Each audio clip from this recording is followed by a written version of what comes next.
Welcome to Frighteningly Genteel. This evening we will enjoy The Raven by Edgar Allan Poe. Once upon a midnight dreary, while I pondered weak and weary over many a quaint and curious volume of forgotten lore, while I nodded, nearly napping, suddenly there came a tapping, as of someone gently rapping at my chamber door. "'Tis some visitor," I muttered, tapping at my chamber door. Only this, and nothing more. Ah, distinctly I remember it was in the bleak December, and each separate dying ember wrought its ghost upon the floor. Eagerly I wished the morrow, vainly I had sought to borrow from my books a case of sorrow, sorrow for the lost Lenore, for the rare and radiant maiden whom the angels name Lenore, nameless here forevermore.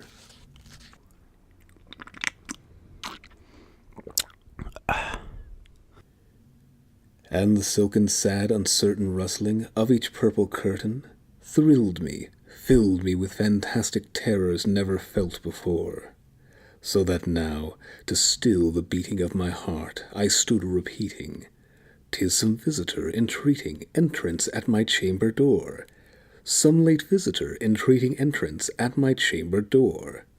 This it is, and nothing more."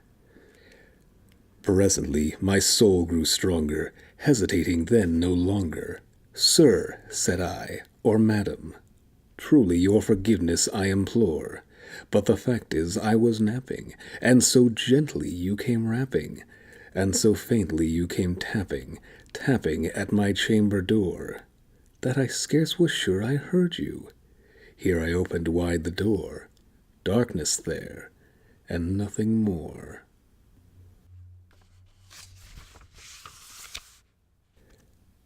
Deep into that darkness peering, long I stood there, wondering, fearing, doubting, dreaming dreams no mortals ever dared to dream before.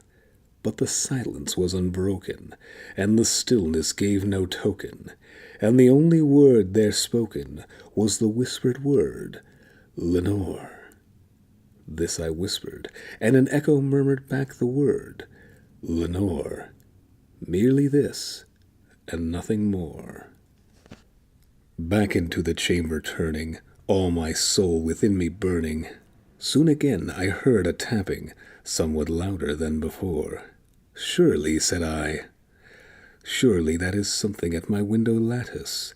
Let me see, then, what thereat is, and this mystery explore. Let my heart be still a moment, and this mystery explore. 'Tis the wind, and nothing more."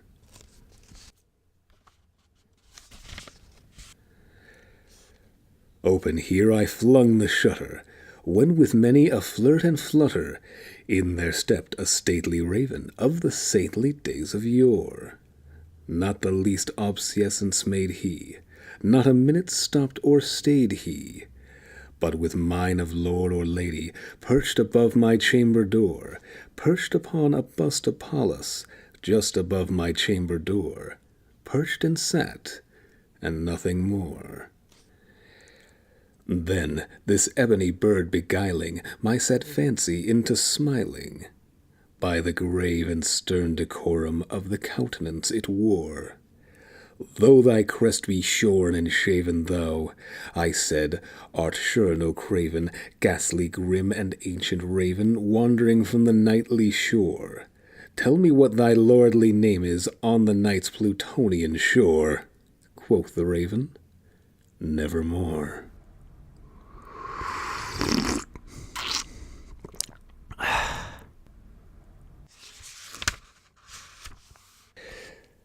Much I marveled this ungainly fowl to hear discourse so plainly, though its answer little meaning, little relevancy bore, for we cannot help agreeing that no living human being ever yet was blessed with seeing bird above his chamber door, bird or beast upon the sculptured bust above his chamber door, with such name as Nevermore. But the raven, sitting lonely on the placid bust, spoke only that one word, as if his soul in that one word he did outpour. Nothing further than he uttered, not a feather, then he fluttered, till I scarcely more than muttered, Other friends have flown before. On the morrow he will leave me, as my hopes have flown before. Then the bird said, Nevermore.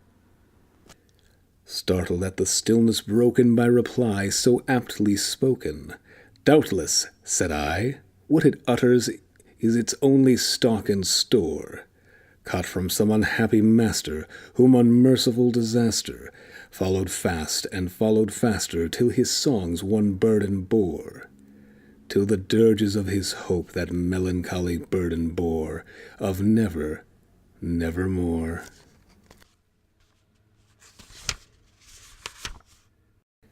But the raven, still beguiling all my fancy into smiling, straight I wheeled a cushioned seat in front of bird and bust and door. Then upon the velvet sinking, I betook myself to linking fancy unto fancy, thinking what this ominous bird of yore, what this grim, ungainly, ghastly, gaunt, and ominous bird of yore meant in croaking, Nevermore. This I sat engaged in guessing, but no syllable expressing to the fowl whose fiery eyes now burned into my bosom's core. This and more I sat divining, with my head at ease reclining on the cushion's velvet lining that the lamplight gloated o'er. But whose velvet violet lining with the lamplight gloating o'er she shall press, nevermore.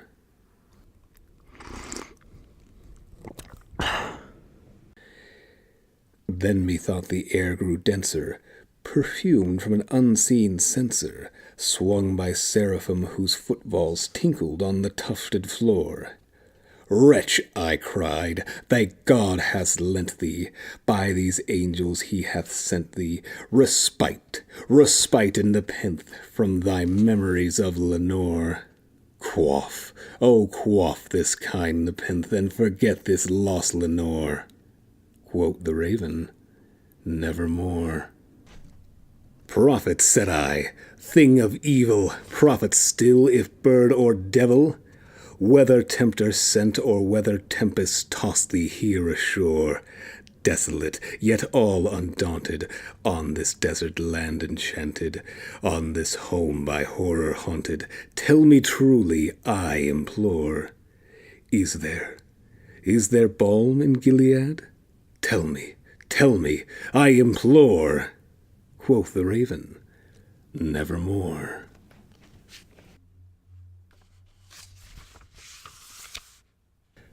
Prophet, said I, thing of evil, prophet still, if bird or devil, by that heaven that bends above us, by that God we both adore, tell this soul with sorrow laden if, within the distant Aidenn, it shall clasp a sainted maiden whom the angels named Lenore. Clasp a rare and radiant maiden whom the angels name Lenore. Quoth the raven, Nevermore.